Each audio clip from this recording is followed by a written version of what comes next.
مدارس بل پر دستخط کے معاملے پر مولانا نے ڈیڈ لائن دے دی اور اسی سلسلے بلاول بھٹو صاحب پہنچے مولانا سے ملاقات کے لیے اور یقین دلایا کہ معاملہ حکومت کے سامنے رکھیں گے. اور دوسری طرف یہ کہ بلاول بھٹو کو آج کل بڑا گڈ بوائے کہا جا رہا ہے, اس کی کیا ریزن ہے؟ دونوں سوالات کا جواب. بلاول بھٹو, یہ جو مولانا کا جو بل کے معاملہ ہے, اس میں ان کی حساسیت اتنی ہے کہ آپ کو یاد ہوگا کہ جب 26ویں آئینی ترمیم ہوئی تھی تو اس کے بعد ایک تصویر چھپی تھی اخبارات میں, وہ یہ تھی کہ حضرت مولانا تقی عثمانی مولانا فضل الرحمان کا ماتھا چوم رہے. آپ نے وہ تصویر دیکھی تھی جی.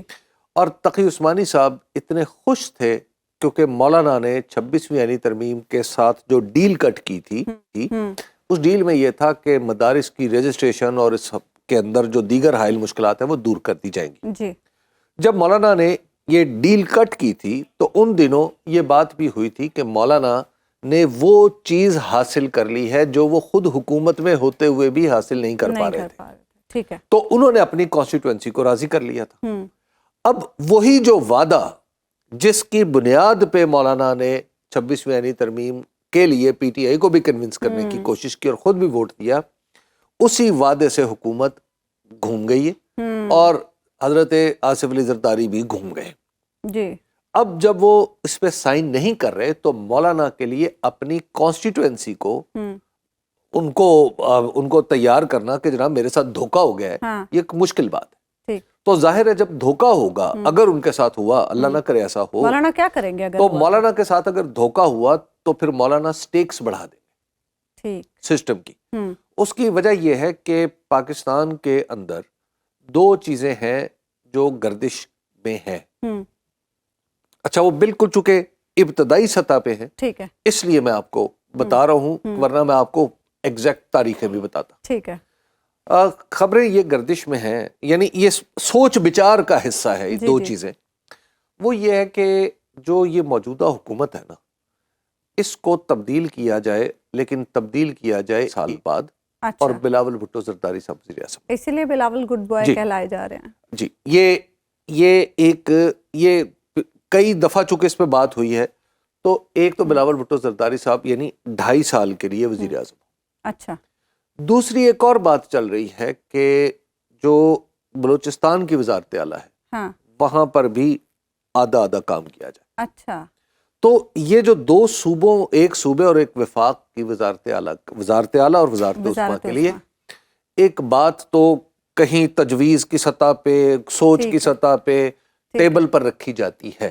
تو بلاول بھٹو زرداری صاحب اس سوچ تجویز کو انشور کرنا چاہ رہے ہیں کہ یہ عملی جامہ پہنے. حبیب صاحب, اسحاق ڈار صاحب نے آج پی ٹی آئی احتجاج کے حوالے سے غیر ملکی سفیروں کو وضاحت دی ہے, یہ ضرورت کیوں پیش آ رہی ہے؟ اس کی وجہ یہ ہے کہ معاملہ اب ہماری حدود سے نکل کے عالمی سطح پر جا پہنچا ہے. بہت سارے ایسے ادارے ہیں جنہوں نے اس طرح کی رپورٹنگ کی ہے کہ تاثر یہ بنتا ہے کہ پاکستان میں جمہوری آزادیاں خطرے میں ہیں اور جمہوری جد و جہد کرنے والے گولیوں کا نشانہ بن جاتے ہیں. اب یہ جب تاثر پیدا ہو رہا ہے دنیا بھر میں, تو اس پہ ضروری تو تھا کہ واضح کی جائے اپنی پوزیشن گورنمنٹ کی طرف سے. لیکن افسوسناک بات یہ ہے کہ یہ تاثر نائب وزیر اعظم اور وزیر خارجہ کی تقریر سے رفع ہوتا ہوا دکھائی نہیں دیتا. وجہ یہ ہے کہ جو سارے سفیر ہیں, جو سارے سفارت خانے ہیں, وہ پاکستان کے اندر بھی موجود ہیں. اور پاکستان کے اندر جب اس طرح کی کوئی بھی صورتحال ہو اور سفارتی عملہ بھی پاکستان میں موجود ہو, تو آپ انہیں محض یہ نہیں کہہ سکتے کہ حکومت کا یہ موقف ہے. حکومت کا جو بھی موقف ہو وہ بھی آئندہ ان کے پیغامات میں شامل ہو جائے گا, لیکن ساتھ ساتھ وہ اپنی صورتحال کا تجزیہ بھی کریں گے اپنے طور پر. آن گراؤنڈ ریالٹیز کو وہ بیچ میں رکھیں گے اور اس کے بعد بات آگے بڑھائیں گے. یہ تو ہے اس کا عملی حصہ. اگر پولیٹیکلی اس کو دیکھیں تو اس میں جو آج سفیروں سے جو گفتگو کی ہے وزیر خارجہ صاحب نے, اب یہ بھی خیال نہیں رہتا کہ انہیں وزیر خارجہ کہوں, نائب وزیر اعظم کہوں, تو نائب وزیر اعظم ہی کہہ لیتے ہیں. تو نائب وزیر اعظم صاحب نے جو گفتگو فرمائی ہے, اس کا مطلب یہ ہے کہ نائب وزیر اعظم صاحب کے پاؤں تک کچھ جلن پہنچی ہے. اچھا جی. پولیٹیکلی پی ٹی آئی کا جو موقف ہے وہ جو بھی ہے, وہ ابھی ہم اس بات پہ بحث نہیں کر رہے کہ وہ غلط ہے یا صحیح. پی ٹی آئی کے موقف نے جو پولیٹیکل ٹال ہے وہ وصول کر لیا ہے. صحیح.